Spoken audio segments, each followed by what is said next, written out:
Hey viewers, welcome back to the channel. Today's video, we are working on the 03 Pilot, and it's a big day. We are changing out the timing belt. Car just rolled over 200,000 miles, so we are going to change out the timing belt, water pump, all the little pulleys that are associated with that, as well as spark plugs and coolant, because when you do the timing belt change, you'll lose about half of it anyway. So it's time to do all that and an oil change. So I'm going to bring you along for the ride. This video is probably going to be a little different in that most of the videos I do are just one takes, right? Just one shot, me with the iPhone, press record, talk, end, upload. This one I'll probably have clips and I'll cut it together, but still the same format. I'm not going to show you how to do it. YouTube has all kinds of videos on how to do this.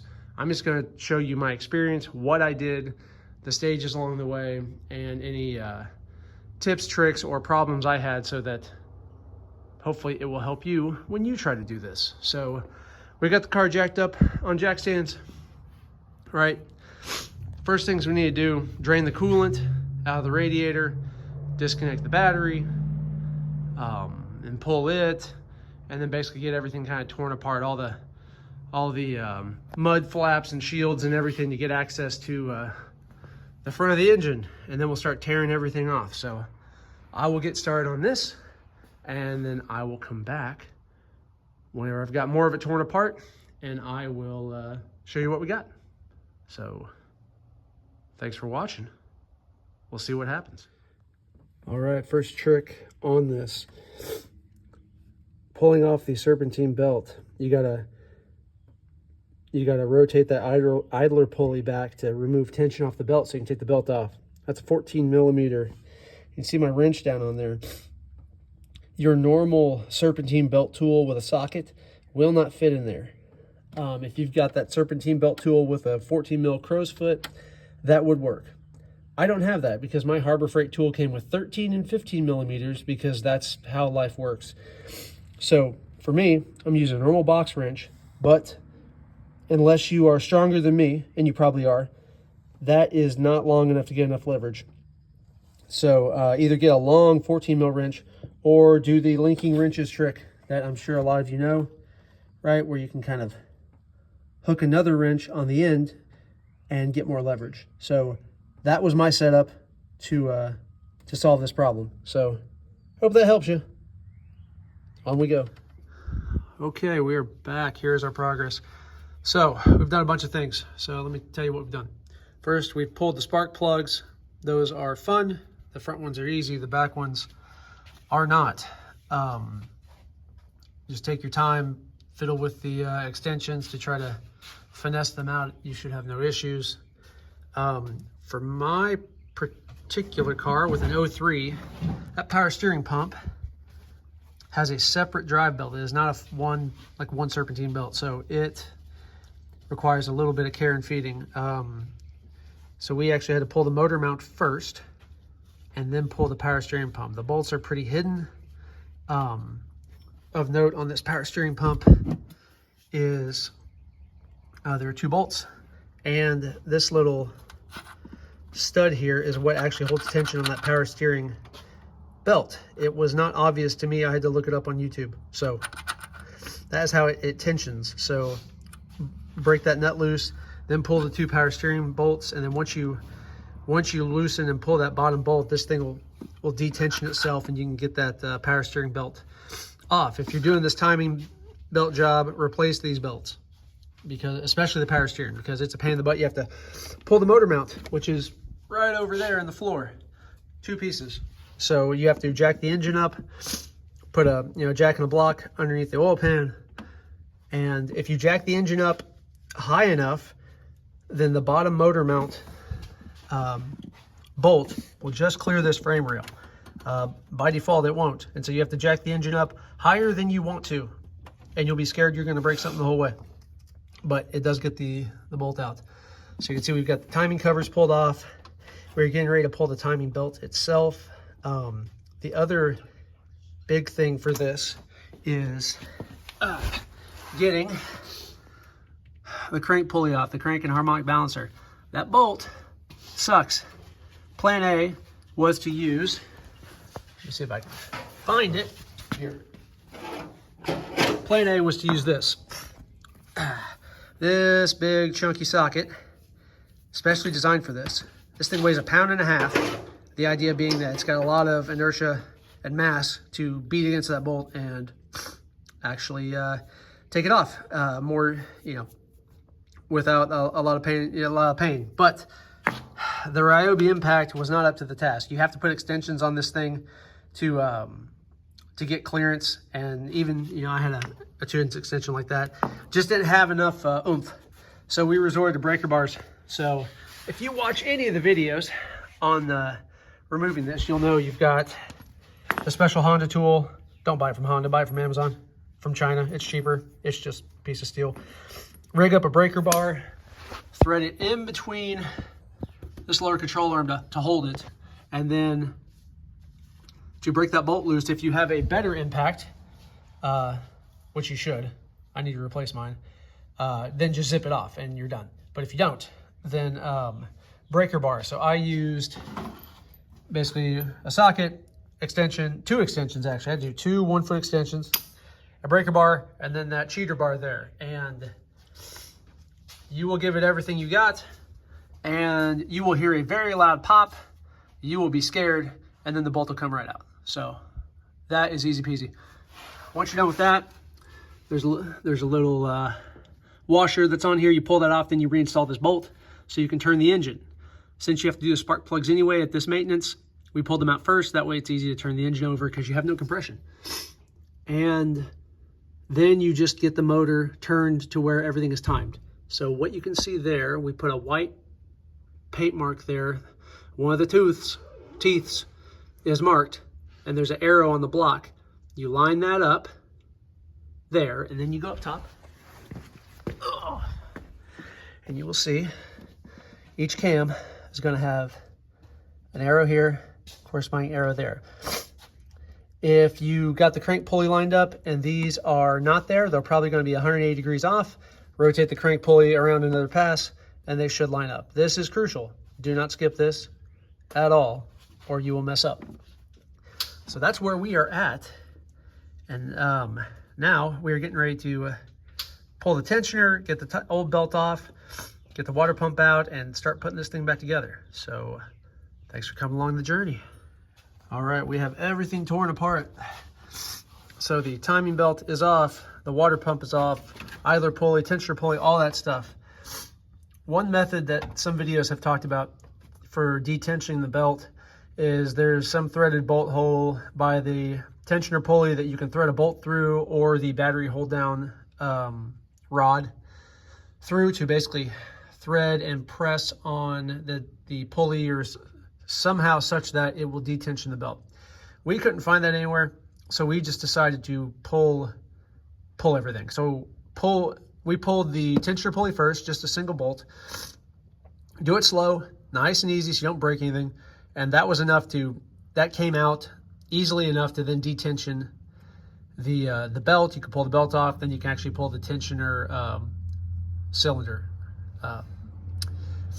And then you have an idler pulley, which is right there somewhere. And then the water pump here.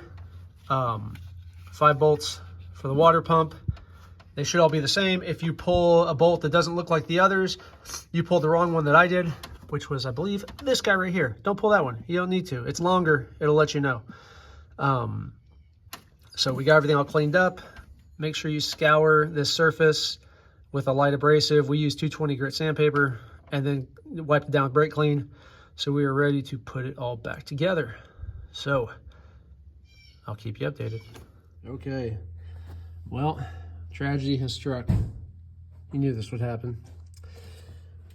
We broke a bolt because I was stupid. So we put the water pump on, the new water pump, and one bolt didn't feel quite right. And when bolts don't feel quite right, you stop. Except I didn't. Well, I did. I stopped, and then I tried again, and it still didn't feel quite right. And then it broke. So you can see down here. Right there. That bolt broke. You see right there. In the block. So we have to extract it.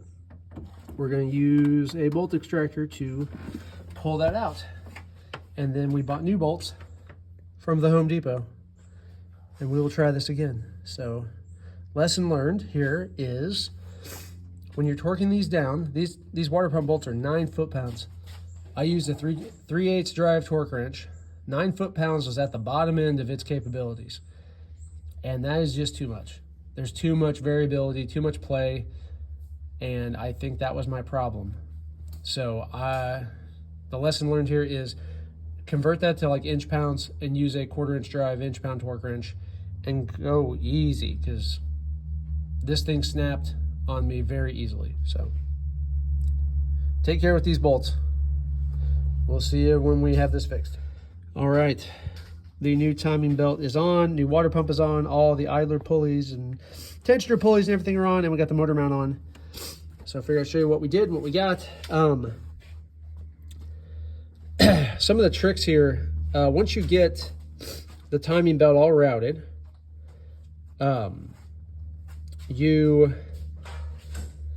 follow the routing instructions. You basically start down at the crank pulley and work your way around counterclockwise. You want all the tension out of this side, coming around this first cam pulley, down and around, and then coming around here, and all the tension out here, and then all the slack is on this side where this tensioner pulley is. Now, once you got this bolted up, you're going to have a little grenade pin in the tensioner. Now, normally, when this is all set and everything, you just pull that, and the tensioner will release its little piston and tension everything. This grenade pin didn't come out. Like, it was stuck for us.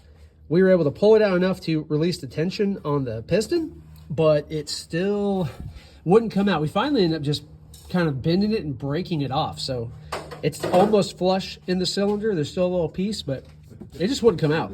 So you might have that problem. This is the timing belt kit I got was the ASIN aftermarket kit, which is the OEM maker for the Honda kit, and it's a little cheaper.